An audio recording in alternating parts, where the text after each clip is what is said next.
Hello, नमस्कार मित्रों, जय हिंद, वंदे मातरम। तो आज मैं पुनः आप सभी के मध्य उपस्थित हूँ जयशंकर प्रसाद जी के सर्वश्रेष्ठ महाकाव्य कामायनी के श्रद्धा सर्ग को लेकर के। तो चलिए सर्वप्रथम हम जान लेते हैं कि कामायनी का अर्थ होता है कामगोत्रजा। कामायनी का अर्थ क्या है? कामगोत्रजा। और इसमें कुल 15 सर्ग हैं। इसमें कुल कितने सर्ग हैं? 15 सर्ग हैं, जिसमें से हम आज श्रद्धा सर्ग को देखने जा रहे हैं। तो श्रद्धा में मनु और श्रद्धा का चित्रण किया गया है और काम की पुत्री होने के कारण श्रद्धा का दूसरा नाम कामायनी है। कामायनी आधुनिक युग का सर्वश्रेष्ठ महाकाव्य माना जाता है। इस रचना पर प्रसाद जी को मंगला प्रसाद पारितोषक पुरस्कार भी प्राप्त हुआ है। आगे कथानक का दृश्य क्या होता है कि एक दिन जब मनु विचारों में लीन होते हैं, तभी उनके सामने एक सुंदर स्त्री आती है और उनसे पूछती है कि इस निर्जन स्थान में अपनी अनुपम छटा को बिखेरने वाले वीर पुरुष तुम कौन हो?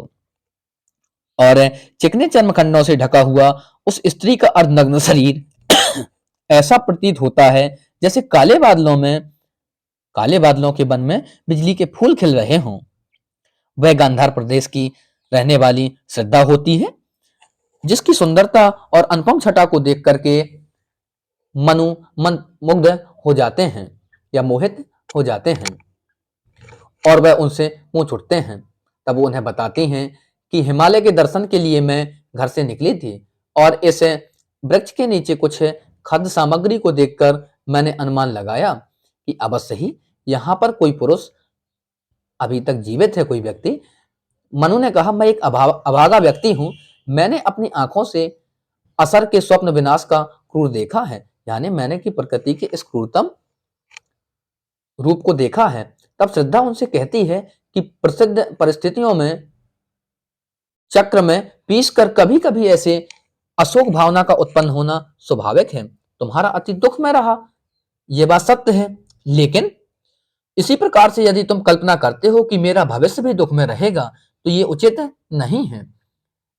यदि भविष्य को आप सुखी बनाना चाहते हैं तो कुछ आपको अपनी मानसिकता को बदलना होगा। वस्तुओं के स्थायित्व को लेकर तुम क्या करोगे? जो वस्तु जीवन हो चुकी है, जिसका उपयोग नष्ट हो चुका है, उसे मिट जाने दो। परिवर्तन को नित्य नवीनता के रूप में देखो।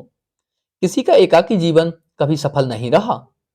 बिना किसी प्रकार की हिचक के तुम्हारे जीवन के सुख भरने के लिए मैं तैयार रहूंगी। यदि तुम चाहते हो तो मैं तुम्हारे जीवन में खुशियां देने के लिए तैयार हूं। प्रत्येक कार्य के पीछे कोई ना कोई उद्देश्य अवश्य होता है। तो कामायनी के श्रद्धा सर्ग में प्रसाद जी ने अपने उद्देश्यों का प्रतिपादन इस माध्यम से किया है और इन्हीं उद्देश्यों में प्रसाद जी के व्यक्तित्व भी दृष्टिगोचर होते हैं, अर्थात दिखाई पड़ते हैं। श्रद्धा का संक्षिप्त परिचय निराशा और पलायनवादी व्यक्ति के लिए आशा और कर्मठता का मधुर संदेश देती है। तो अब मित्रों हम इनकी पंक्तियों को देखते हैं जो निम्न प्रकार हैं। तो मित्रों ये पंक्तियां निम्न प्रकार हैं और इसको हम भावार्थ और व्याख्या सहित जानने का प्रयत्न करेंगे। लिखा है, कौन तुम संस्कृत जलनिधि तीर तरंगों से फेंकी मणि एक, कर रहे निर्जन का चुपचाप प्रभा की धारा से अब से। यानी कि एक दिन जब मनु विभिन्न विचारों में लीन थे, तब अचानक उन्हें ऐसा जान पड़ा था कि कोई उनसे यह कह रहा है। जिस प्रकार समुद्र की लहरें समुद्र में भीषण उथल पुथल मचाकर सतह से मणियों को निकालकर फेंक देती हैं। जब समुद्र में मंथन होता है, उथल पुथल होती है, तो वो अपने अंदर से मणियों को निकाल करके बाहर फेंक देती हैं। ठीक उसी प्रकार से इस संसार रूपी समुद्र की लहरों अर्थात सांसारिक आघातों से ठुकराए हुए मणि के समान तुम कौन हो? साथ ही जिस प्रकार समुद्र तट पर पड़ी हुई वह मणि अपनी आभा से समीपवर्ती प्रदेश को पूर्णतः जगमगा देती है और उस शून्य स्थान में उसका प्रकाश फैल जाता है, उसी प्रकार इस सागर के समीप चुपचाप बैठे अपने अपूर्व व्यक्तित्व की आभा प्रकट करने वाले तुम कौन हो? कौन तुम संस्कृत जलनिधि तीर तरंगों से फेंकी मणि एक, कर रहे निर्जन का चुपचाप प्रभा की धारा से अब से। आगे देखते हैं हम, मधुर विश्रांत और एकांत जगत का सुलझा हुआ रहस्य, एक करुणा में सुंदर मौन और चंचल मन का आलस्य। कवि कहना चाहते हैं कि उस आगंतुक ने मनु से यह पूछा कि तुम एकांत स्थान में क्यों बहुत थके हुए और आलस से भरे हुए बैठे हो, तथा तुम्हारी शांतिपूर्ण मनोहर आकृति पर जो एक अपूर्व माधुर सा दिख पड़ता है, उससे ऐसा जान पड़ता है कि मानो तुमने इस जगत का रहस्य भली भांति जान लिया है। साथ ही तुम्हारी मौनता न केवल हमारे बाह्य सौंदर्य का बोध कराती है, बल्कि उससे यह भी स्पष्ट हो जाता है कि तुम्हारा हृदय करुणाशील है, अर्थात कोमल भावनाओं से पूर्ण, और उसमें चंचलता का लेश मात्र भी नहीं है। वास्तव में इन पंक्तियों में कवि ने ऐसा स्पष्ट करना चाहा है कि मनु वहां एकाग्रचित्त हो किसी बात पर विचार कर रहे थे, विचार मग्न थे। उनकी मुखाकृति से व्यग्रता झलक उठती है, वो बहुत व्याकुल से जान पड़ते हैं, तथा यह भी आभास होता था कि उनके अंतरतम में कोई व्यथा छिपी हुई है, यानी वो दुखित हैं। आगे देखते हैं मित्रों। सुनाए है मन ने मद गुंजार, मद करी का सा जब सानंद, कि ये मुख नीचा कमल समान, प्रथम कवि का ज्यों सुंदर छंद। तो आगे कवि कह रहे हैं कि जब उस आगंतुक ने कमल के समान कोमल मुख को झुकाए हुए भ्रमरी की मधुर गुंजार की भांति वाणी से ये पंक्तियां मनु से कहीं। सुना यह मन ने मद गुंजार मद करी का सा जब सानंद, कि ये मुख नीचा कमल समान, प्रथम कवि का ज्यों सुंदर छंद। एक झटका सा लगा सहर्ष, निखरने लगे लुटे से कौन, गा रहा यह सुंदर संगीत, कुतूहल रहना सका फिर मौन। और देखा वह सुंदर दृश्य नयन का इंद्रजाल अभिराम, कुसुम वैभव में लता समान, चंद्रिका से लिपटा घनश्याम। तो कह रहे हैं कि जब मनु से ये पंक्तियां कहती हैं श्रद्धा, तब मनु का हृदय स्वाभाविक ही आनंद हो उठता है। यहाँ यह स्मरणीय है कि कवि ने कभी तक इन 10 पंक्तियों में कहीं भी आगंतुक का परिचय नहीं दिया है, परंतु यहाँ इन पर पंक्तियों में कहीं भी आगंतुक का परिचय नहीं दिया है, परंतु यहाँ इन 2 पंक्तियों से यह अनुभव हो जाता है कि वह कोई सुंदर, मृदुभाषणी, लज्जाशील, करुणामयी नारी ही है, क्योंकि उसका मुख कमल के समान तथा वाणी भ्रमरी की गुंजार जैसी मधुर बताई गई है। और साथ ही कवि यह भी कहना चाहते हैं कि उसने अपना सिर नीचे झुका लिया था। इन पंक्तियों में स्वाभाविकता भी है, क्योंकि जब आगंतुक के मुख को कमल माना गया है, उसकी वाणी को भ्रमरी की गूंज माना युक्ति संगत है। कवि पुनः कहता है कि आगंतुक की वाणी मन को उसी प्रकार अनायास निकली जान पड़ी, जैसा कि आदि कवि के मुख से अनायास ही मधुर छंद निकल पड़ा था। कवि कहते हैं कि आगंतुक की मधुर वाणी को सुनते ही मनु के रोम रोम में हर्ष की विद्युत लहर सी प्रवाहित होने लगती है, और वे अत्यधिक प्रसन्न हुए, तथा उन्हें ऐसा जान पड़ा कि मानो कोई उनके हृदय रूपी धन को लूट लिए जा रहा है। कवि के कहने का अभिप्राय यह है कि मनु को अपना हृदय उस ओर आकृष्ट होता सा जान पड़ने लगा, और वे मुग्ध तथा आश्चर्यचकित हो गए और उसी ओर देखने लगे जिस ओर उन्हें यह वाणी सुनाई पड़ी थी। मनु का मन यह जानने को उत्सुक था कि आखिर किस कोमल कंठ से यह वाणी निवृत्त हुई है, पर उन्हें अपने मन की कौतूहलता अधिक देर तक दबाकर नहीं रखनी पड़ी। कवि का कहना है कि मनु को अपने सामने एक सुंदर नारी मूर्ति दिखाई दी, जो उनके नेत्रों पर मोदक जादू सा डाल रही थी, अर्थात उन्हें अत्यधिक आवश्यक प्रतीत हो रही थी। और यही कारण है कि ज्यों ही उन्होंने उसे देखा, त्यों ही ये उसकी ओर आकृष्ट हो गए, मुग्ध हो गए। कवि कहता है कि उस रमणी का शरीर ऐसा जान पड़ता था कि मानो यह फूलों से पूर्ण कोई लता हो, या फिर काले काले बादलों से घिरी हुई श्वेत शुभ्र चांदनी हो। यहाँ यह स्मरणीय है कि कवि ने जो चंद्रिका से लिपटा घनश्याम कहा है, उसका अर्थ यह नहीं है कि वह बाला श्याम वर्ण की थी, कि वह स्त्री श्याम वर्ण की थी। इसका आशय यह नहीं है, और इसलिए इसका ये अर्थ है यह करना कि कोई श्याम बादल जो कि चांदनी से लिपटा हुआ हो उचित नहीं है। वस्तुतः कवि यह कहना चाहते हैं कि रमणी नीला परिधान धारण किए हुए थी, और इसीलिए यहाँ नीले वस्त्र की उपमा मेघ से तथा उसके गौर वर्ण की उपमा चांदनी से दी गई है। तो चलिए मित्रों आगे देखते हैं हम। हृदय की अनुकृति बाह्य उदार एक लंबी काया उन्मुक्त मधुपवन क्रीड़ित ज्यों सुशाल सुशोभित हो सौरभ संयुक्त। और अगली पंक्तियों को हम देखेंगे कि मसृण गांधार देश के नील रोम वाले मेषों के चर्म ढक रहे थे उनका वपुकांत बन रहा था वह कोमल वर्ण। नील परिधान बीच सुकुमार खुल रहा मृदुल अधखुला अंग खिला हो ज्यों बिजली का फूल मेघ बन बीच गुलाबी रंग। तो चलिए मित्रों इसके आशय को जानने की कोशिश करते हैं। इन निम्न पंक्तियों में कवि कहते हैं कि रमणी का बाह्य तन उसके हृदय की ही अनुकृति था, अर्थात उसका शरीर बाहर से जितना मनोहर जान पड़ता था उतना ही उसका हृदय भी उदारता से ओतप्रोत था, भरा हुआ था। कवि का कहना है कि यदि उस रमणी का शरीर लंबा एवं कोमल था तो हृदय की विशाल और सुकुमार ही था, हृदय का भी विशाल और सुकुमार ही था, अर्थात उसका बाह्य तन और अंतर्मन दोनों ही सरल एवं संकीर्णता रहित थे। कवि कह रहे हैं कि जिस प्रकार से कोई लघु साल वृक्ष सुंदर सुरभि युक्त पवन के झोंकों से हिलोरें सी लेता हमेशा प्रिय लगता है, उसी प्रकार उस बाला के शरीर से भी अत्यंत भीनी भीनी गंध आ रही थी। वह लावण्यता की प्रतिमा सहज सी प्रिय जान पड़ती थी। कवि ने इन पंक्तियों में उस रमणी को अपूर्व रूपवती बताया है और मधुपवन क्रीड़ित कहने से संभवतः उसका अभिप्राय यही है कि उस रमणी के शरीर से सुमधुर वायु अटखेलियां सी कर रही थी। साथ ही यह भी कह सकते हैं कि उसके हृदय में मधुर वासनाएं विद्यमान थीं और वह अनेक उत्तम गुणों से पूर्ण भी जान पड़ती थी। आगे लिखा है मित्रों कि कवि का कहना है कि उस नारी का कोमल सुंदर शरीर गांधार देश के चिकने नीले रोम वाले भेड़ों के चमड़े से आच्छादित था, अर्थात युवती ने जो वस्त्र अपने शरीर में धारण किए हुए थे वह गांधार देश की नीली रोए वाली भेड़ों के चिकने चमड़े से बना हुआ था। इस प्रकार वह वस्त्र उसके शरीर पर सुंदर और सुकोमल आवरण के समान था।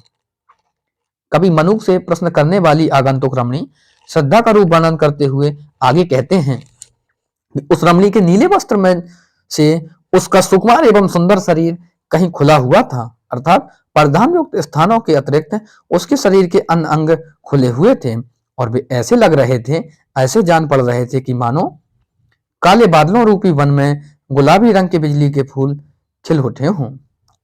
इन पंक्तियों से कवि ने नीले परिधान के लिए बादलों और रुक्मणी के अधखुले अंगों के लिए बिजली के फूल नामक उपमाओं का प्रयोग कर यह स्पष्ट करना चाहा है कि उसका शरीर अपूर्व सौंदर्यशाली या और उसका वर्ण गुलाबी रंग का था। तो आगे लिखा मित्रों, आए वह मुख पश्चिम के व्योम बीच जब गिरते हो घनश्याम अरुण रवि मंडल उनको भेज दिखाई देता हो छविराम, या कि नव इंद्र नील लघु श्रृंग फोड़कर धधक रही हो कांत, एक लघु ज्वालामुखी अचेत माधवी रजनी में अश्रांत। अर्थात कभी अब उस बाला के मुख का वर्णन करते हुए कहते हैं कि उसका मुख इतना अधिक सुंदर था कि उसका वर्णन करना सहज नहीं है। इस प्रकार कवि प्रारंभ में ही यह स्वीकार कर लेता है कि उस रमणी अर्थात श्रद्धा के मुख की तुलना किसी भी पदार्थ से नहीं की जा सकती और उसकी सुंदरता अवर्णनीय है। कवि कह रहा है कि उस रमणी के मुख की शोभा वैसी ही थी जैसी कि संध्या के समय आकाश के पश्चिमी भाग में काले काले बादलों से घिरे हुए लाल सूर्यमंडल की रहती है। अगली पंक्तियों में कवि कहते हैं, कवि श्रद्धा के मुख का वर्णन करते हुए कहता है कि जिस प्रकार नवीन नीलम के छोटे से पहाड़ की चोटी पर बसंत की रात में ज्वालामुखी की लपटें अंदर ही अंदर धधकती रहती हैं, उसी प्रकार उसका मुख भी शोभायमान है। चूंकि आगंतुक रमणी अभी युवा ही थी और नीला परिधान पहने हुए थी, अतः कवि ने यहाँ लघु आकार के नीलम की कल्पना की है। यहाँ यह स्मरणीय है कि पुराने नीलम में धब्बे पड़ जाते हैं और वह उतना आकर्षक नहीं लगता है। तो चलिए मित्रों थोड़ा और जानते हैं। साथ ही उस रमणी की यौवन अवस्था भी है, अतः उसे बसंत की रात्रि में धधकता हुआ ज्वालामुखी कहा गया है। बसंत ऋतु में धधकता हुआ ज्वालामुखी माना गया है, परंतु पूर्ण अनुराग की भावना से रहित होने के कारण उसके अंदर ज्वालामुखी को उचित माना गया है। आगे देखते हैं मित्रों, घिर रहे थे घुंघराले बाल अंश अवलंबित मुख के पास, नील घन सावक से सुकुमार सुधा बरसने, सुधा भरने को विदु के पास।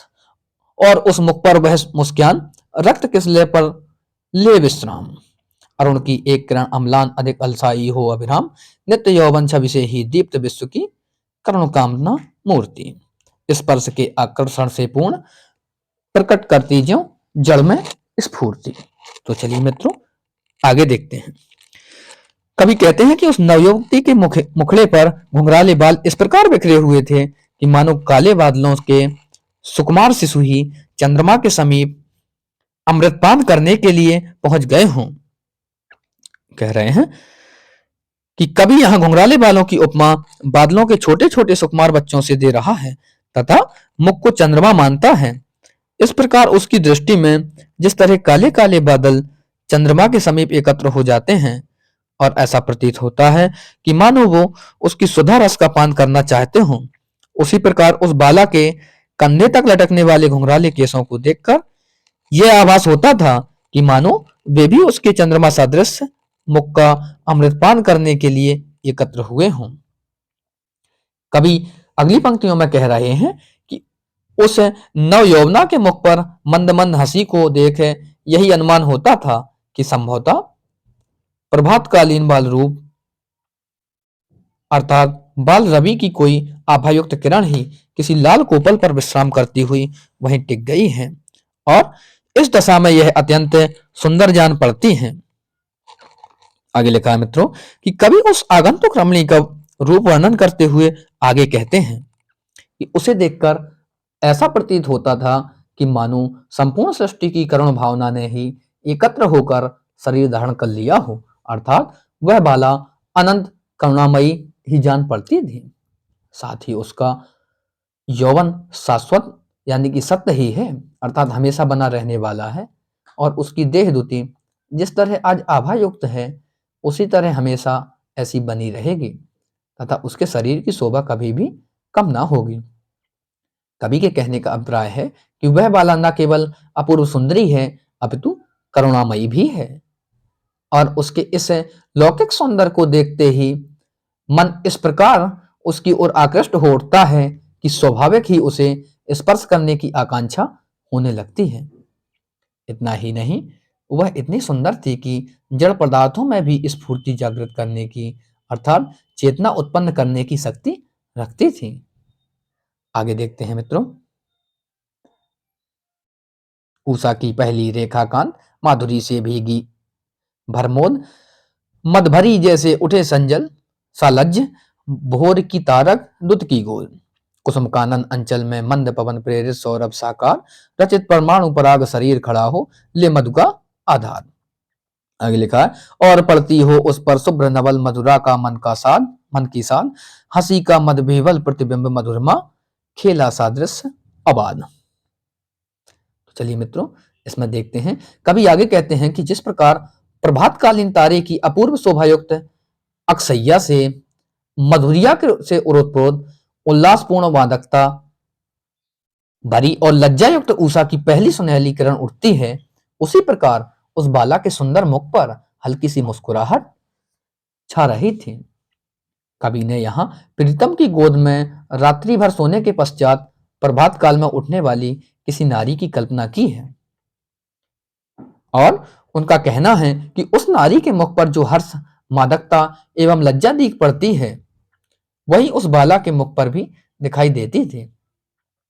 आगे कह रहे हैं कि वह सुकुमार नारी सुंदर जान पड़ती थी कि मानो फूलों की वाटिका में मंद पवन के झकोरों से प्रेरित हो मकरंद का आधार लिए हुए फूलों के इस पराग के कणों का समूह ही साक्षात देह धारण कर शोभायमान हो रहा हो और उन कणों पर मन को रुचकर प्रतीत होने वाली सुंदर स्वच्छ नव बसंत की पूर्ण चांदनी रात का प्रकाश पड़ रहा हो।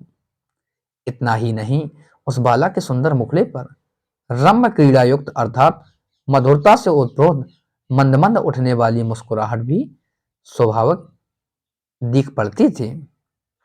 आगे कह रहे और पड़ती हो उस पर शुभ्र नवल मधुरा का मन की साथ, हंसी का मदविह्वल प्रतिबिंब मधुरमा खेला सादृश अबान।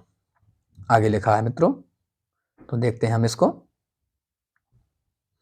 कहा मनु ने नभ करनी, कहा मनु ने नभ धरनी, बीच बना जीवन रहस्य निरूपाय, एक उल्का सा जलता भ्रांत शून्य में फिरता हूँ असहाय।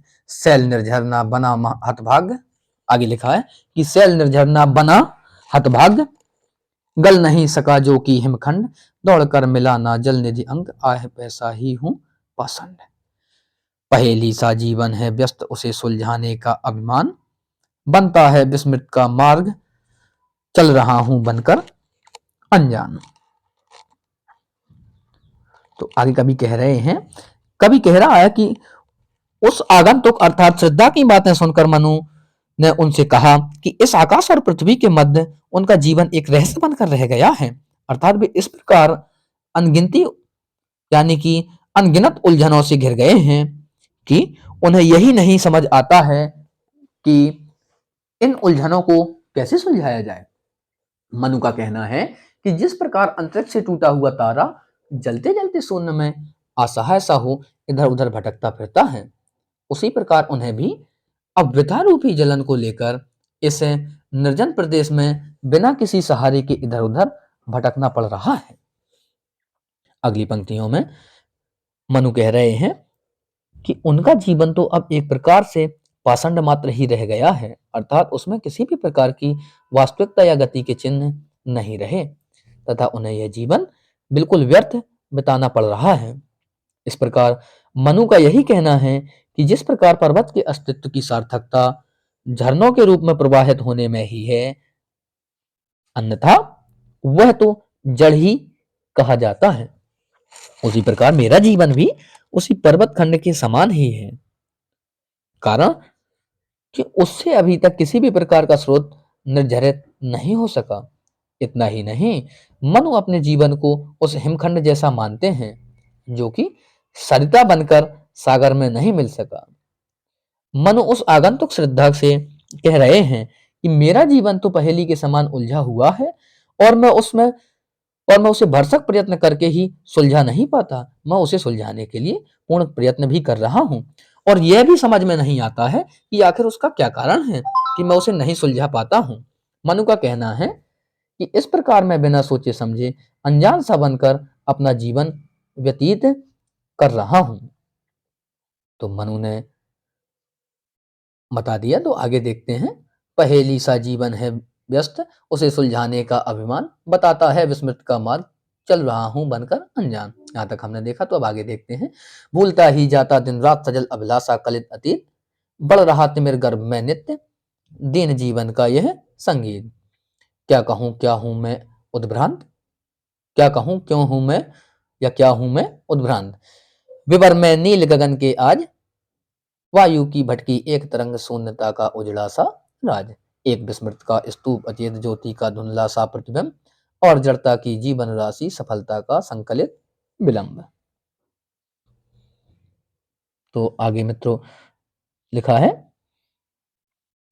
मनु कहते हैं कि दिन रात अपने कोमल अभिलाषाओं से पूर्ण विगत युग को भुलाने का प्रयत्न कर रहा हूं। जो बीत गया है उस युग को मैं भुलाने की पूर्ण कोशिश कर रहा हूं, क्योंकि मुझे अब वैसा उल्लास और आनंद शायद ही मिल सके। मनु का कहना है कि मैं तो यही चाहता हूं कि जिस प्रकार घोर अंधकारपूर्ण गुफा में संगीत की मधुर स्वर लहरी दूर तक गूंज कर नहीं रह जाती है, उसी प्रकार जब उनके यथापूर्वक जीवन की सभी सुखद कल्पनाएं सनई सनई धीरे धीरे निराशा रूपी अंधकार में मिटती ही जा रही हैं, बढ़ रहा तिमिर गर्भ में नित्य दीन जीवन का यह संकेत। आगे लिखा, क्या कहूं क्या हूं मैं उद्भ्रांत, विवर में नील गगन के आज, वायु की भटकी एक तरंग शून्यता का उजड़ा सा राज। मनुष्य अपने जीवन को जड़ता से पूर्ण विस्मृतियों का स्तंभ भी कहते हैं और उन्हें वह ज्योति की धुंधली सी छाया जैसा लगता है। उसका अर्थ यह है कि मनु अपने आप को कीर्तिमान देव जाति का क्षुद्र वंशज ही समझते हैं और वे रह रहकर यही सोचते हैं कि सफलता प्राप्त करने में न जाने अभी कितना समय और लगे, क्योंकि उन्हें चारों ओर विलंब ही विलंब दिखाई पड़ता है। आगे लिखा है, एक विस्मृति का स्तूप अचेत ज्योति का धुंधला सा प्रतिबिंब, और जड़ता की जीवन राशि, सफलता का संकलित विलंब। आगे देखते हैं मित्रों। कौन हो तुम बसंत के दूत, बृहस्पति जड़ में अति सुकुमार, घन तिमिर में चपला की रेख, तपन में शीतल मंद बयार, नखत की आशा किरण समान, हृदय के कोमल कवि की कांत, कल्पना की लघु लहरी दिव्य, कर रही मानस हलचल शांत। कवि कह रहे हैं कि आगंतुक को अपने दयनीय एवं अभावग्रस्त जीवन से परिचित कराने के पश्चात मनु ने यह जानना चाहा कि आखिर वह रमणी कौन है। अपना तो बता दिया, मनु ने परिचय दे दिया। अब उस रमणी से जानना चाहा, उस स्त्री से जानना चाहा कि तुम कौन हो। इस प्रकार मनु आगंतुक से कहते हैं कि वे तो अपने जीवन को पतझड़ के समान मानते हैं और उस नारी को बसंत का दूत समझते हैं, तथा यह स्पष्ट कर देना चाहते हैं कि उन्हें उसकी बातें सुनकर ये आशा हो चली है कि उनके जीवन से शीघ्र ही सरसता और मधुरता का आगमन होगा। मन उस आगंतुक से कह रहे हैं कि उनके जीवन में बसंत के समान उल्लासमय वातावरण प्रस्तुत करने की आशा उत्पन्न करने वाले तुम कौन हो, मुझे बताएं। नखत की आशा किरण समान, हृदय के कोमल कवि की कांत, कल्पना की लघु लहरी दिव्य कर रही मानस हलचल शांत। मनु कहते हैं कि जैसे सघन अंधकार में विद्युत की क्षीण रेखा चमक उठती है, वैसे ही आज उनके निराशा रूपी अंधकारपूर्ण जीवन में वह आगंतुक आशा की सुनहली किरण के समान जान पड़ता है और उसे देखकर उन्हें वैसी ही शांति प्राप्त होती है जैसी ग्रीष्म ऋतु में शीतल मंद पवन के प्रवाहित होने से मानव मात्र को प्राप्त होती है।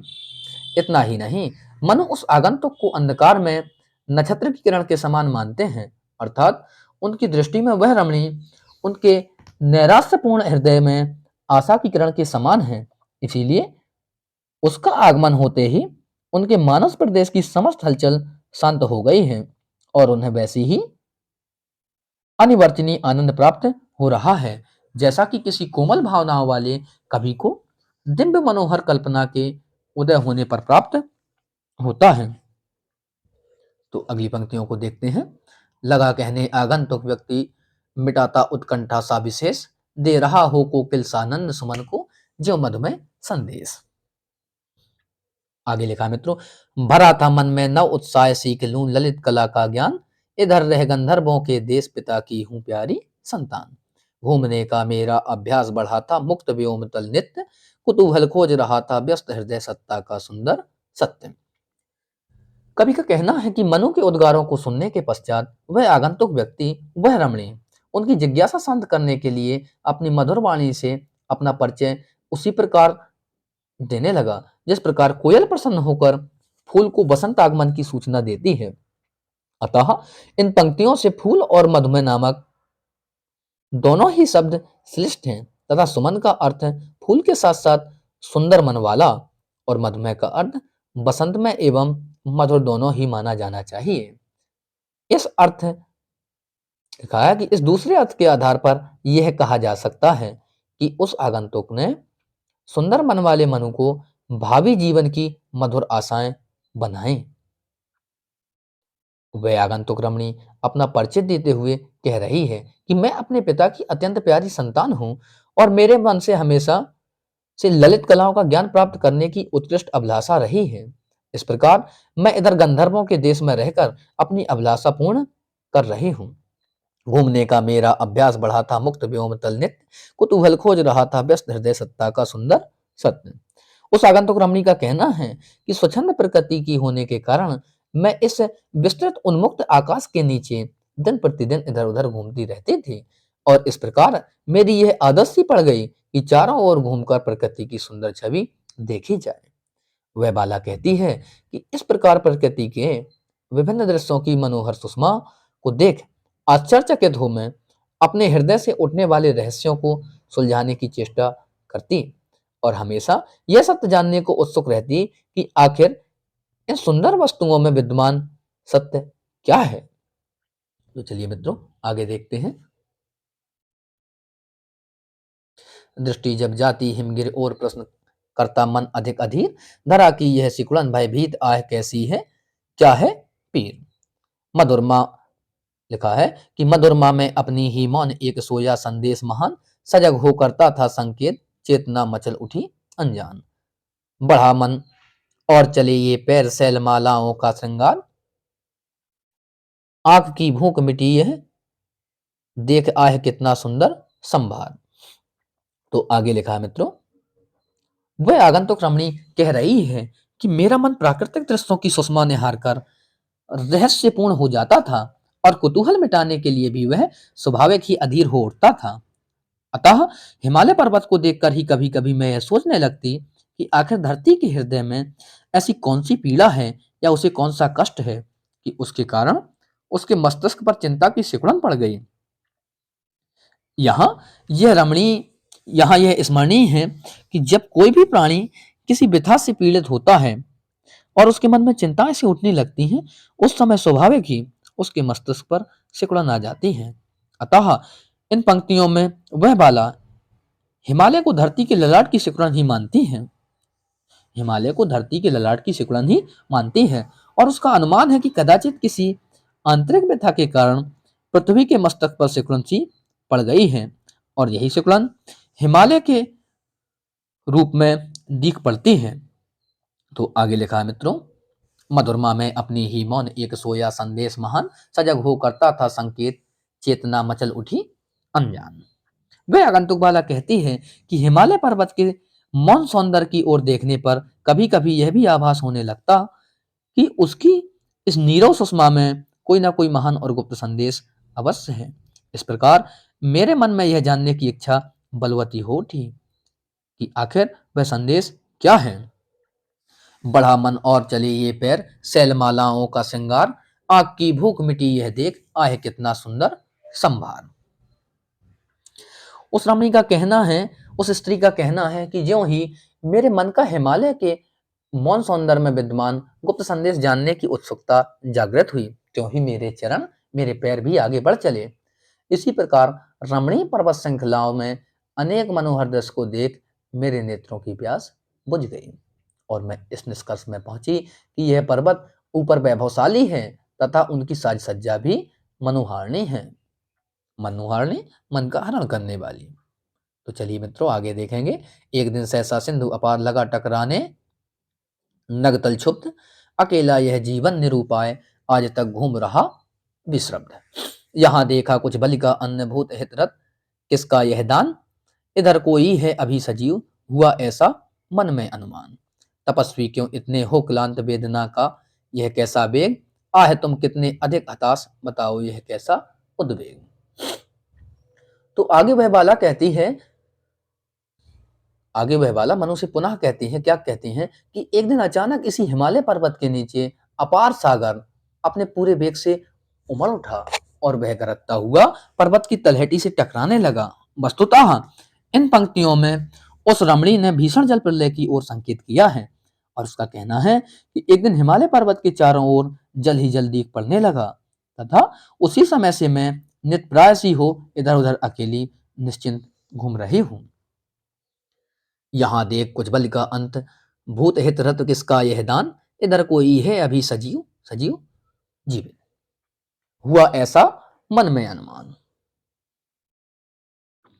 वह आगंतुक रमणी मनु से कह रही है कि अकेले घूमते घूमते मैं इस ओर निकल आई और मैंने जब यहाँ पास ही यज्ञ से बचा हुआ कुछ अन्न देखा, तब मुझे यह अनुमान सा होने लगा कि प्राणियों के हित साधन में तत्पर कोई ना कोई प्राणी यहाँ अवश्य जीवित है। इस प्रकार मुझे यह विश्वास हो गया कि जल प्रलय के पश्चात मेरे समान कोई दूसरा प्राणी भी जीवित बच गया है, अन्यथा यह अन्न यहाँ न दिखाई देता।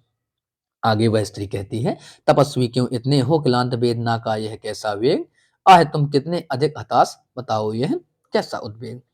वह बाला मन को संबोधित करती हुई कहती है कि हे तपस्वी, तुम क्यों इतने दुखी और निराश जान पड़ते हो तथा तुम्हें इतनी अधिक व्यथा क्यों हो रही है। उसे मनु को इतना अधिक निराश देखकर आश्चर्य होता और वह उनसे पूछती है कि तुम्हारी इस अशांति का कारण क्या है। आह तुम कितने अधिक हताश, बताओ यह कैसा उद्वेग। आगे लिखा है, हृदय में क्या है नहीं अधीर लालसा जीवन की, निःशेष कर रहा वंचित कहीं ना त्याग तुम्हें, मन में धर सुंदर संदेश। अर्थात वह आगंतुक रमणी मनु से कह रही है कि क्या अब तुम्हारे हृदय में और अधिक दिन जीवित रहने की चाह तथा जीवन के प्रति कुछ भी मोह नहीं रहा है। जो तुम इस प्रकार निराश बैठे हो, क्या तुम्हें आगे के जीवन की कोई चिंता नहीं है? कहीं ऐसा तो नहीं है कि तुम्हारे हृदय की विराग भावना ही सुंदर आकर्षण रूप धारण कर तुम्हें धोखा दे रही है, अर्थात तुम्हें जीवन से एकाएक विरक्त बना रही है? और कहीं तुम अनुराग के अभाव में विवश होकर त्याग की ओर तो उन्मुख नहीं हो गए? उस रमणी का कहना है कि यदि वास्तव में यही कारण है, तो फिर तुम्हें पर्याप्त सावधानी रखनी चाहिए और इन अनुमानित प्रवादों को भुलाकर जीवन में पुनः अनुराग करना चाहिए, अन्यथा हो सकता है कि तुम हमेशा के लिए जीवन के वास्तविक सुखों से वंचित हो जाओ। तो मित्रों आगे देखेंगे, लिखा है कि दुख के डर से तुम अज्ञात जटिलताओं का कर अनुमान, आगे लिखा है काम से झिझक रहे हो आज भविष्य से बनकर अनजान, कर रही लीला में आनंद महाचिर, सजग हुई सी व्यक्त सजग हुई सी व्यक्त, विश्व की उन्मीलन अभिराम इसी में सभी होते अनुरक्त, काम मंगल से मंडित से सर्ग, इच्छा का है परिणाम, तिरस्कृत कर उसको तुम भूल बनाते हो असफल अवधाम। तो चलिए मित्रों देखते हैं। तो मित्रों वह आगंतुक रमणी मनु को संबोधित कर कहती है कि कहीं तुम पहले से ही अज्ञात उलझनों का अनुमान कर अज्ञात उलझनों का अनुमान कर उनसे उत्पन्न होने वाले दुखों की कल्पना मात्र से तो नहीं घबराकर धर्म क्षेत्र से विमुख हो रहे हों।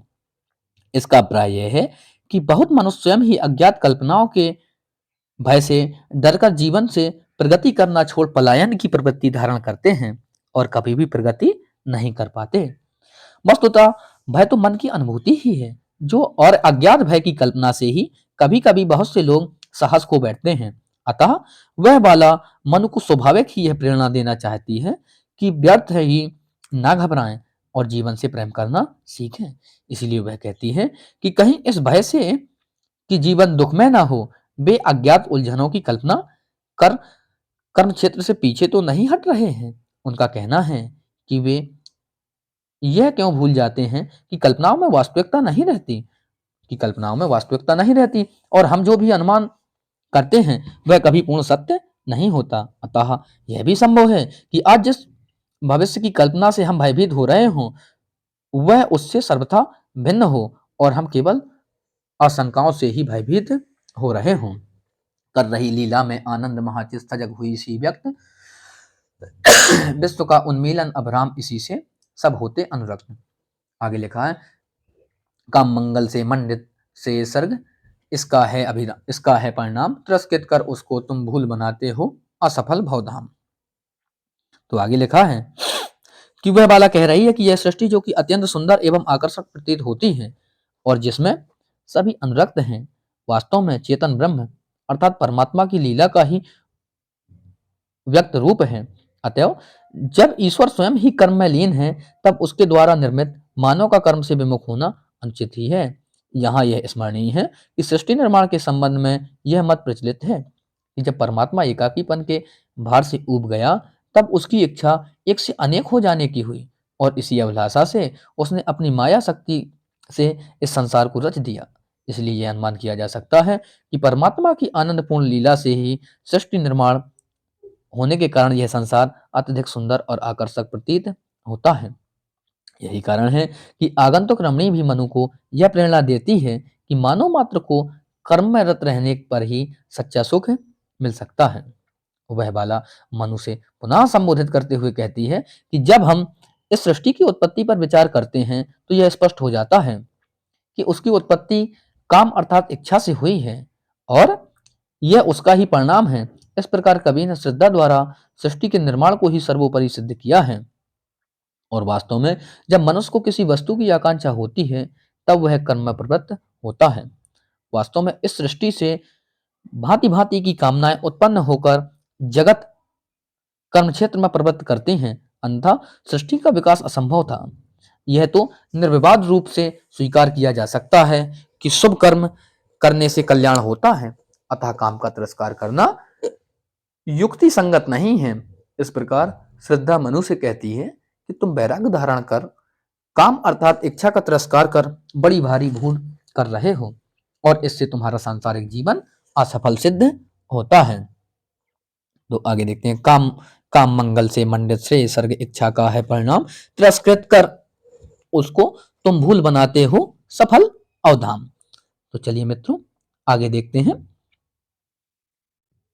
दुख की पिछली रजनी बीच विकसता सुख का नवल प्रभात, एक पर्दा यह झीना नील छिपाए है जिसमें सुख गान, जिसे तुम समझे हो अभिशाप जगत की ज्वालाओं का मूल, इसका वह रहस्य वरदान कभी मत इसको जाओ भूल, विषमता की पीड़ा से व्यस्त हो रहा स्पंदित विश्व महान, यही दुख सुख विकास का सत्य, यही भूमा का मधु मैदान।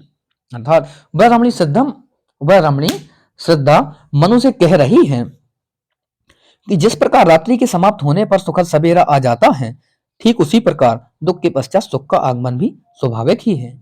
और जैसे कि उषा का सुंदर तन अंधकार के भीगे आवरण से ढका हुआ रहता है, उसी तरह दुख सुख दोनों एक दूसरे से संबंधित हैं और जीवन में दुख स्थायी नहीं है, बल्कि उसकी भी एक अवधि है।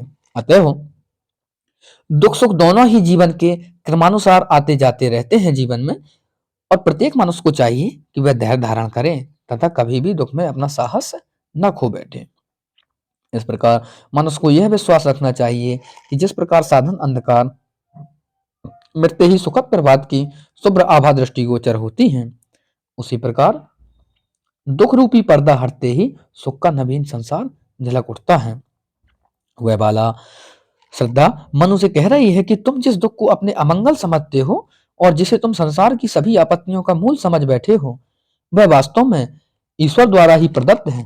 अर्थात ईश्वर ही हमें दुख सुख दोनों प्रदान करता है। इस प्रकार यह सृष्टि तो ईश्वर को एक रहस्यपूर्ण देन ही है, और यहाँ दुख में ही सुख समाया है, तथा मनुष्य को कभी भी दुख में अपना साहस नहीं खोना चाहिए, बल्कि साहस पूर्वक कठिनाइयों का सामना करना चाहिए। विषमता की पीड़ा से व्यस्त हो रहा स्पंदित विश्व महान, यही दुख सुख विकास का सत्य, यही भूमा का मध मैदान। वह आगंतुक रमणी अर्थात श्रद्धा मनु को समझाती हुई कहती है कि यह विशाल विश्व वैषम्य से पीड़ित होने के कारण ही स्पंदनशील है। अर्थात इस जगत में इतनी अधिक विषमता न होती तो फिर उसमें सुख का सर्वत्र अभाव ही होता। कहने का प्राय है कि विषमता ही इस जगत का जीवन है, और उसी के कारण सुख एवं सहानुभूति की भावना इस जगत में दिख पड़ती है। वास्तव में स्वयं पीड़ा सहने पर ही मनुष्य को दूसरों का दुख समझ में आ पाता है, और यह विशाल जगत आपदाओं से उत्पन्न होने वाली पीड़ा को सहन कर ही सहृदय बन सका है। इस प्रकार दुखी मानव मात्र के सुख एवं उसकी उन्नति का कारण है, और इसे भूमा अर्थात परमात्मा का सुंदर दान समझकर ग्रहण करना चाहिए, क्योंकि यही मानव जीवन को कोमल, उदार और विशाल बनाकर जीवन में मधुरता ला देता है, तथा इसी से जीवन में क्रियाशीलता की भावना भी उत्पन्न होती है, जिससे कि मनुष्य प्रगति करने में सफल हो पाता है। आगे लिखा है, वह आगंतुक रमणी अर्थात श्रद्धा मनु से कहती है कि यदि मानव में वैषमता अर्थात उतार चढ़ाव ना हो तो मनुष्य स्वाभाविक ही इस एक रास्ता अर्थात जीवन से ऊब उठेगा। इस प्रकार जीवन में उतार चढ़ाव आवश्यक है, क्योंकि एक रास्ता कभी भी प्रिय नहीं होती है। श्रद्धा का कहना है कि ईश्वर भी प्राणियों को एक रस नहीं देता, एक रस नहीं रहने देता, और जो हमेशा सुख प्राप्त में लगा रहेगा उसके जीवन में एक दिन वह भी आता है जबकि उसके मानस में भीषण हलचल सी मच जाती है, तथा जिस प्रकार समुद्र की लहरों से हलचल मचते ही उसकी सतह में छिपी मणियां ऊपर नीली लहरों में बिखरी जान पड़ती हैं, उसी प्रकार सुख भी पीड़ा से छिन्न भिन्न हो जाता है। कहने का प्राय है कि व्यक्ति को समरसता की प्राप्ति न होने के कारण ही सुख और दुख से पूर्ण विषमता के थपेड़े सहन करने पड़ते हैं। तो चलिए थोड़ा और देखते हैं। नित्य समरसता का अधिकार उमड़ता कारण जलधि समान, व्यथा से नीली लहरों बीच बिखरते सुखमणि में दुतिमान, लगे कहने मनु सहित विषाद मधुर मारुत से ये उच्छ्वास, अधिक उत्साह तरंग आबाद उठाते मानस में साविलास, किंतु जीवन कितना निरुपाय लिया है देख नहीं संदेह, निराशा है जिसका परिणाम सफलता का वह कल्पित गे। कहा आगंतुक ने सा स्नेह, अरे तुम इतने हुए अधीर, हार बैठे जीवन का दाव, जीतते पर मरकर जिसको भी।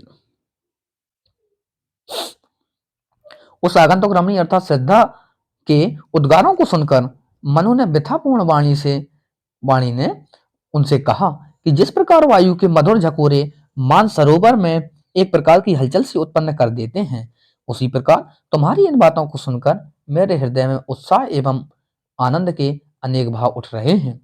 परंतु इस भीषण जल प्रलय को देखकर मैं इसी निष्कर्ष पर पहुंचा हूं कि मानव जीवन अत्यंत व्यवस्थापूर्ण है और जीवन में सफलता की आशा करना व्यर्थ ही है, कारण कि उसका अंत निराशापूर्ण ही होता है। मनु का विचार है कि सफलता प्राप्त करना तो इन धरती में कल्पना मात्र ही है और जीवन की सफलता तो कल्पित घर के समान अपर्याय जान पड़ती है। मनु की वाणी को सुनने के पश्चात उस आगंतुक अर्थात श्रद्धा ने अत्यंत स्नेह के साथ उनसे कहा कि अरे तुम तो यहाँ तक अधीर हो गए कि अपने जीवन की बाजी ही हार बैठे, और जहां की वीर पुरुष अपने प्राणों को भी उत्सर्ग कर अपने प्राणों को भी उत्सर्ग कर जिस जीवन की बाजी को जीतने के लिए तैयार रहते हैं, वहां उससे तुम यूं ही निराश हो गए हो।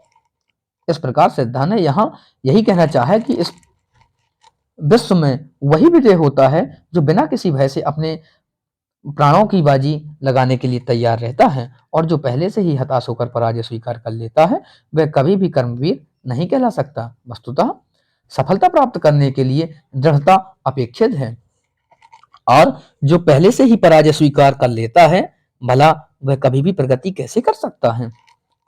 तो आगे लिखा मित्रों, देखते हैं। तप नहीं केवल जीवन सत्य करुण, यह क्षणिक दिन अवसाद, तरल आकांक्षा से है भरा, सो रहा आशा का आह्लाद। प्रकृति के यौवन का श्रृंगार करेंगे कभी नवासी फूल, मिलेंगे वे जाकर अति शीघ्र आए उत्सुक है उनकी धूल। श्रद्धा मनु से कहती है कि एक मात्र तपस्या ही जीवन का सत्य नहीं है, अर्थात जगत से विरक्त हो जाना अनुचित ही है और मनुष्य को चाहिए कि इस संसार में लीन रहे। कहने का अभिप्राय यह है कि मनुष्य वह है जो उस जगत की भाव बाधाओं से भयभीत ना हो और हमेशा साहस के साथ प्रत्येक प्रकार की परिस्थितियों का सामना करता रहे। श्रद्धा का विचार है कि मनु में जो दीनता से पूर्ण मानसिक शैथिल्य आ गया है वह न आना चाहिए था, और यदि इस प्रकार की शिथिलता आ भी गई है तो उसके वशीभूत होना अनुचित ही है, क्योंकि यह तो क्षणिक भाव है। श्रद्धा मनु से कह रही है कि तुम यह क्यों भूल जाते हो कि तुम्हारे हृदय में अनेक मधुमय आशाएं छिपी हुई हैं और तुम्हारा हृदय अनेक मधुर आशाओं का संसार है। अतः स्वयं शक्तिशाली होकर निराशा से घबरा उठना कदापि उचित ना समझा जाएगा। श्रद्धा मनु से कहती है कि तुम्हारे हृदय में तरल आकांक्षाओं से पूर्ण आशा का आह्लाद सुप्त अवस्था में है, अतः इसे जागृत कर कर्मशील बनने की प्रेरणा ग्रहण करनी चाहिए। तो आगे लिखा, श्रद्धा मनु से कह रही है कि यह प्रकृति भी अपना यौवन अर्थात अपनी सुंदरता बनाए रखने के लिए उसी प्रकार हमेशा नवीन फूल धारण करती है जिस प्रकार की युवतियां श्रृंगार कर रही हों, अर्थात प्रकृति रूपी युवती नवीन फूलों के श्रृंगार कर अपने यौवन को अक्षुण्ण बनाए रखती है। वस्तुतः बासी या मुरझाए हुए फूल तो धूल में मिल जाने के लिए ही हैं और उनसे कभी भी श्रृंगार नहीं हो सकता। अतः मनुष्य को भी चाहिए कि वह अपने हृदय में आलस और निराशा की भावनाएं न उठने दे, क्योंकि वे तो जीवन के अनुपयोगी तत्व हैं। अतः उनके कारण मनुष्य कभी भी प्रगति नहीं कर सकता। इस प्रकार मुरझाए फूल जिस प्रकार धूल में मिलकर नष्ट हो जाते हैं, उसी प्रकार मनुष्य को भी अपने हृदय में निराशा को स्थान न देना चाहिए। तो चलिए मित्रों आगे देखते हैं। पुरातन का यह निर्मोह सहन करती ना प्रकृति पल एक, नित्य नूतनता का आनंद किए हैं परिवर्तन में टेक। युगों की चट्टानों पर सृष्टि डाल पद चिन्ह चली गंभीर, देव गंधर्व असुर की पंक्ति अनुसरण करती उसे अधीर। तो आगे लिखा है मित्रों,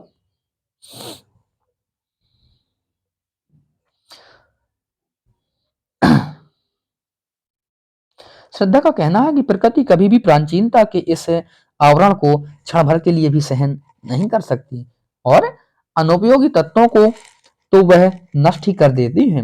वास्तव में परिवर्तन का अर्थ ही नवीनता है और उसका आगमन अनुपयोगी या असामयिक तत्वों को नष्ट करने के लिए होता है तथा इस विनाश के पश्चात जिन नवीन तत्वों की उत्पत्ति होती है उन्हें ही परिवर्तन कहा जाता है।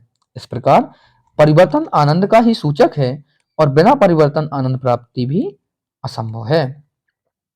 अगली पंक्तियां, वस्तुतः जिस प्रकार एक यात्री एक चट्टान से दूसरी चट्टान पर अपने पैर रखते हुए आगे बढ़ता चला जाता है, उसी प्रकार यह सृष्टि भी युगों की चट्टानों पर अपने पद चिन्हों की छाप छोड़ती हुई आगे बढ़ रही है और उसका विकास हो ही रहा है। कहने का अभिप्राय यह है कि युग पर युग बीतते चले जाते हैं पर सृष्टि के विकास की गति अवरुद्ध नहीं होती, अर्थात विश्व की सभी वस्तुएं नाशवान हैं तथा एक जाति के नष्ट होने के पश्चात दूसरी जाति अवश्य उत्पन्न होती है और जब वह नष्ट हो जाती है तब दूसरी जाति पैदा होती है। इस प्रकार सृष्टि का विकास निरंतर होता रहता है और हमेशा प्रकृति विकासशील ही रही है। इस प्रकार यह जगत परिवर्तनशील ही है और हमें कभी भी दुखों से घबराकर विचलित ना होना चाहिए। लिखा, युगों की चट्टानों पर सृष्टि डाल पद चिन्ह चली गंभीर, देव गंधर्व असुर की पंक्ति अनुसरण करती उसे अधीर। आगे लिखा है, एक तुम यह विस्तृत भूखंड प्रकृति वैभव से भरा अमंद, कर्म का भोग भोग का कर्म, यही जड़ का चेतन आनंद। अकेले तुम कैसे असहाय यजन कर सकते तुच्छ विचार, तपस्वी आकर्षण से हीन कर सके नहीं आत्मविस्तार। आगे लिखा है मित्रों, दब रहे हो अपने ही बोझ खोजते भी ना कहीं अवलंब, तुम्हारा सहचर बनकर क्या ना उड़न हो मैं बिना विलंब। तो आगे लिखा है कि श्रद्धा ने मनु से कहा कि एक और तो तुम हो जिससे जीवन से निराश होकर इस प्रकार मन मानकर बैठने का निश्चय किया है, और दूसरी ओर यह विशाल पृथ्वी है जो कि विपुल प्राकृतिक ऐश्वर्य से पूर्ण है। यहाँ यह स्मरणीय है कि परंपरा से यह धारणा चली आ रही है कि मनुष्य पूर्व जन्म में जिस प्रकार शुभ अथवा अशुभ कर्म करता है उसी प्रकार के परिणाम भी उसे दूसरे जन्म में सहन करने पड़ते हैं और फिर उस दूसरे जन्म में वह जैसे कर्म करता है वैसे ही परिणाम उसे अगले जन्म में भी सहने पड़ते हैं। इसी नियम के अनुसार चेतन प्राणी जड़ प्रकृति का आनंद ले पाता है और यही कारण है कि इस संसार में कहीं तो प्राणी कर्मों का आनंद ले पाते हैं और कहीं वे कर्म किए जा रहे हैं, परंतु इतने पर भी उन्हें आशातीत सफलता प्राप्त नहीं होती, लेकिन वे कर्म से पीछे नहीं हटते। आगे श्रद्धा मनु से कहती हैं, तुमने जो एकाकी जीवन व्यतीत करने का निश्चय किया है वह अत्यंत तुच्छ विचार है और वह न केवल सृष्टि के नियमों के प्रतिकूल है अपितु मान्यता के अनुकूल नहीं है।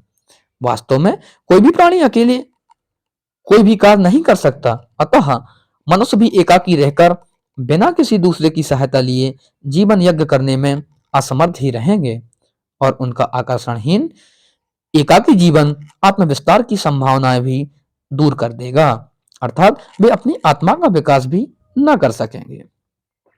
आत्मविस्तार देखा, अकेले तुम कैसे असहाय यजन कर सकते तुच्छ विचार, तपस्वी आकर्षण से हीन कर सके नहीं आत्मविचार।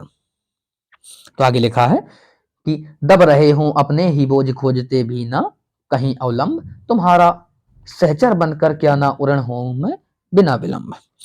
श्रद्धा ने मनु से कहा कि और तो तुम्हें स्वयं ही अपने दुख का बोझ उठाना पड़ रहा है और दूसरी ओर तुम किसी का सहारा भी नहीं ले रहे हो, अतः तुम्हारी इस दशा को देखते हुए यह आवश्यक हो जाता है कि तुम्हारे कार्यों में हाथ बटाने वाला कोई साथी तुम्हारे पास अवश्य हो जिससे तुम्हें अपना जीवन भार स्वरूप न जान पड़े।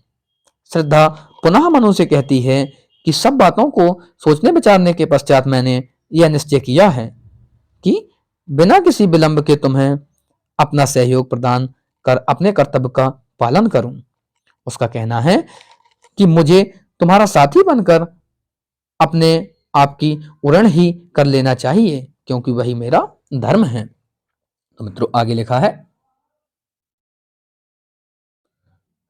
समर्पण लो सेवा का सार सजल संस्कृति का यह पतवार, आज से यह जीवन उत्सर्ग इसी पदतल में विगत विकार, दया माया ममता लो आज मधुरता लो अगाध विश्वास, हमारा हृदय रत्न निधि स्वच्छ तुम्हारे लिए खुला है पास। आगे लिखा है, मनु संस्कृति के मूल रहस्य तुम्हीं से फैलेगी वह बेल, विश्व भर सौरभ से भर जाए, सुमन के खेलो सुंदर खेल। मनु श्रद्धा मनु को संबोधित करते हुए कहती है कि मैंने यह निश्चय कर लिया है कि बिना किसी विलंब के मैं तुम्हें अपना सहयोग प्रदान कर अपने कर्तव्य का पालन करूं, अतः मैं अब तुम्हारी सेवा में लगी रहूंगी। श्रद्धा का कहना है कि आत्मसमर्पण ही समस्त सेवाओं का सार है, अर्थात सबसे बड़ी सेवा है। इसीलिए आज बिल्कुल निस्वार्थ भावना से तुम्हारे चरणों में अपना जीवन अर्पित कर रही हूँ, और मेरा यह आत्मसमर्पण दुखपूर्ण जगती में पड़ी हुई तुम्हारी जीवन नौका को पार लगाने के लिए पतवार के समान सिद्ध होगा। श्रद्धा मनु से कह रही है कि तुम्हारे मेरे हृदय की दया माया ममता माधुर और अगाध विश्वास के अधिकारी हो, अतः इनमें से जिसे भी चाहो स्वेच्छा से ग्रहण कर सकते हो, तथा तुम्हारे लिए इसमें कुछ भी रुकावट नहीं होगी। श्रद्धा का कहना है कि मेरा हृदय तो स्वच्छ भाव रत्नों का खजाना है, अर्थात उसमें असंख्य निर्मल भावनाएं हैं और वे सब तुम्हारे लिए ही हैं, अतः तुम जो भी चाहो सुगमता से प्राप्त कर सकते हो।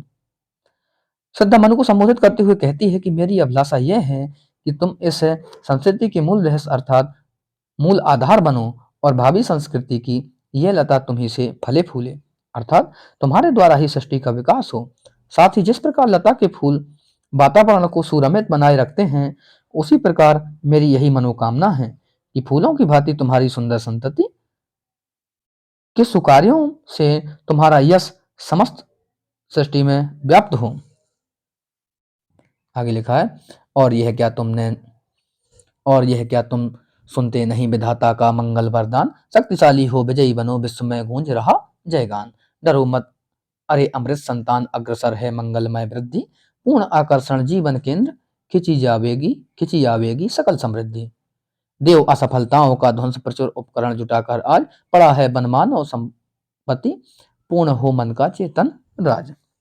अर्थात कवि कह रहा है कि अपने उद्गारों को व्यक्ति करते समय श्रद्धा ने मनु को कर्म क्षेत्र में प्रवृत्त होने की प्रेरणा देते हुए कहा है कि तुम विधाता के इस कल्याणकारी वरदान को नहीं सुन रहे हो कि शक्तिशाली होकर विजयश्री प्राप्त करो।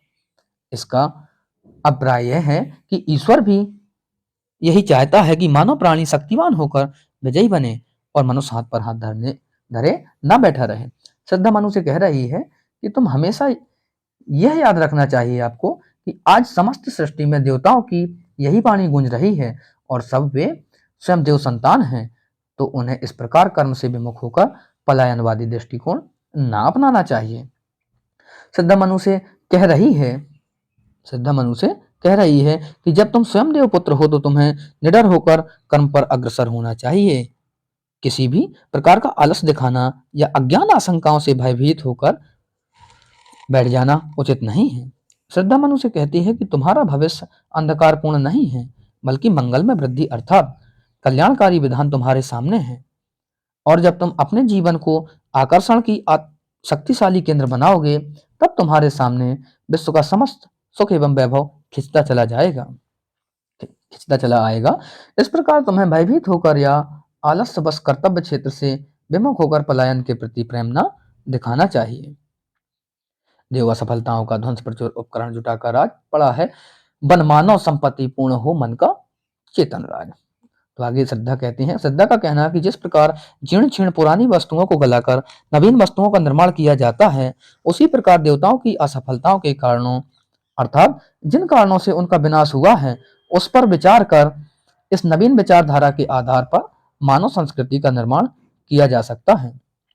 कहने का अभिप्राय यह है कि जिस मार्ग का अवलंब ग्रहण करने से देव जाति का विनाश हुआ है, उस पथ से हटकर यदि मनुष्य दूसरे मार्ग को ग्रहण करे तो निसंदेह मानव मन की चेतना का राज्य पूर्ण हो जाएगा, अर्थात मन का संसार पूर्ण रूप से निर्मित हो सकेगा। अतएव मानव संस्कृति का विकास करते समय हमें इस बात पर ध्यान देना होगा कि देवताओं की असफलताओं के क्या कारण थे और क्यों वे विनाश की अवस्था को प्राप्त हुए। तो चलिए मित्रों, थोड़ा सा और आगे देखते हैं। लिखा है कि चेतना का सुंदर इतिहास, अखिल मानव भावों का सत्य, विश्व के हृदय पटल पर दिव्य अक्षरों से अंकित हो नित्य। विधाता की कल्याणी सृष्टि सफल हो इस भूतल पर पूर्व, पटे सागर बिखरे ग्रह पुंज और ज्वालामुखियां हो चूर्ण। उन्हें चिंगारी सादृश्य सदर्प कुचलती रहे खड़ी सानंद, आज से मानवता की कीर्ति अनिल भू जल में रहे न बंद। श्रद्धा का कहना है कि वास्तव में संपूर्ण मानव भावों का जो सत्य है वही चेतना का सुंदर इतिहास है, अर्थात समस्त मानवता की संपूर्ण अनुभूतियों की सत्यता ही चेतना का इतिहास कहला सकते हैं। लेकिन आवश्यकता इस बात की है कि सृष्टि के समस्त प्राणियों के मानस पटल पर यह मानव भावों की सत्यता नित्य दिव्य अक्षरों से अंकित होती रहे और इस प्रकार चेतना का एक सुंदर इतिहास निर्मित किया जाए।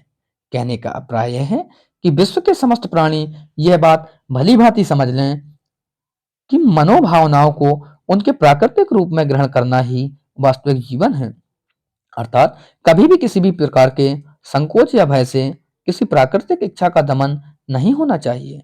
इस प्रकार जब मनोभावनाओं को यथार्थ रूप से ग्रहण कर उन्हें अनुकूल वातावरण में विकसित किया जाएगा, तभी उसका चेतना से पूर्ण होना भी संभव है।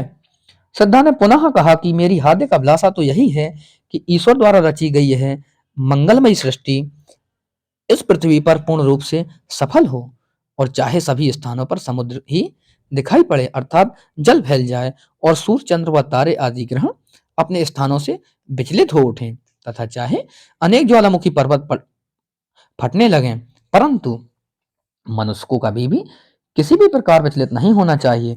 इस प्रकार भयंकर से भयंकर परिस्थितियों में ही मानव प्राणी को अविचलित रहे उसे मंगलमय सृष्टि की सत्ता को सार्थक करना सिद्ध करना चाहिए।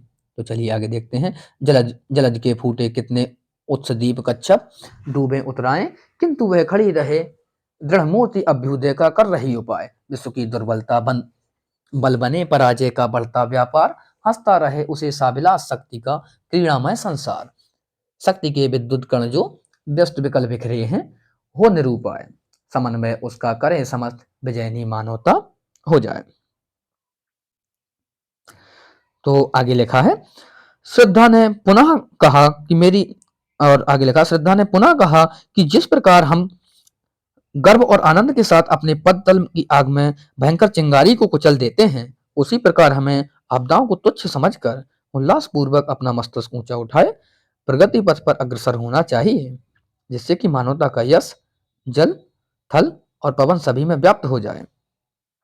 श्रद्धा मनु को प्रोत्साहित करते हुए कह रही हैं कि समुद्र चाहे कितनी ही जलधाराओं के रूप में बहने लगे और कछुए की भांति दीप चाहे उनकी कितनी भी बार डूब जाएं या आ जाएं, लेकिन मनुष्य दृढ़ता पूर्वक अपने स्थान पर डटे रहना चाहिए और मानव जाति के अभ्युदय का उपाय सोचना चाहिए। वस्तुतः मनु जल प्लावन की भयंकरता को देख हताश हो गए थे, अतः स्वाभाविक ही उन्हें प्रेरणा देने के लिए श्रद्धा ने उनसे जो कहा कि उन्हें पृथ्वी को जलमग्न देख हताश न होना चाहिए, क्योंकि यह जल प्लावन तो सृष्टि के नियमानुकूल ही है और इसमें परिवर्तन का नियम लागू होता है। श्रद्धा का कहना है कि जगत के सभी प्राणियों को अपनी कमजोरियों से निराश ना होना चाहिए, बल्कि उन्हें यही समझना चाहिए कि कमजोरी ही शक्ति के रूप में परिणत हो उठती है और हम ज्यों-ज्यों अपनी दुर्बलता पर विजय प्राप्त करते हैं, त्यों-त्यों हमारे हृदय में अपूर्व बल भी बढ़ता जाता है। यदि मानव जीवन में बार-बार पराजय ही मिले, तो भी भयभीत या निराश होकर पलायनवादी विचारधारा को अपनाना बुद्धिमानी नहीं है, बल्कि प्रसन्नतापूर्वक हृदय में शक्ति एकत्र कर प्रत्येक कठिनाई का सामना करने को तैयार रहना चाहिए और चाहे कितनी ही भयानक से भयानक परिस्थिति क्यों ना आए, लेकिन कभी भी साहस नहीं खोना चाहिए। तो मित्रों आगे देखते हैं, थोड़ा सा और आगे जानेंगे हम। श्रद्धा कह रही है कि जिस प्रकार विद्युत कण शून्य से इधर उधर बिखर पड़े रहने पर भी कुछ करने में असमर्थ रहते हैं, परंतु ज्यों ही उनका एकीकरण हो जाता है, त्यों ही वे सब मिलकर अगणित लोगों की सृष्टि करते हैं। उसी प्रकार जब तक मनुष्य की शक्ति इधर उधर बिखरी रहती है, तब तक वह अशांत और असहाय सा जान पड़ता है।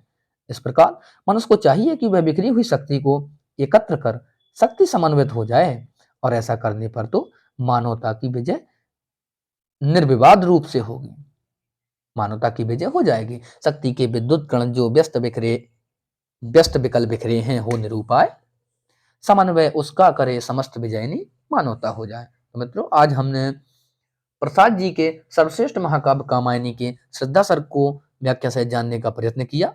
मिलते हैं आपसे अगले सर्ग के माध्यम से। नमस्कार, जय हिंद, वंदे मातरम।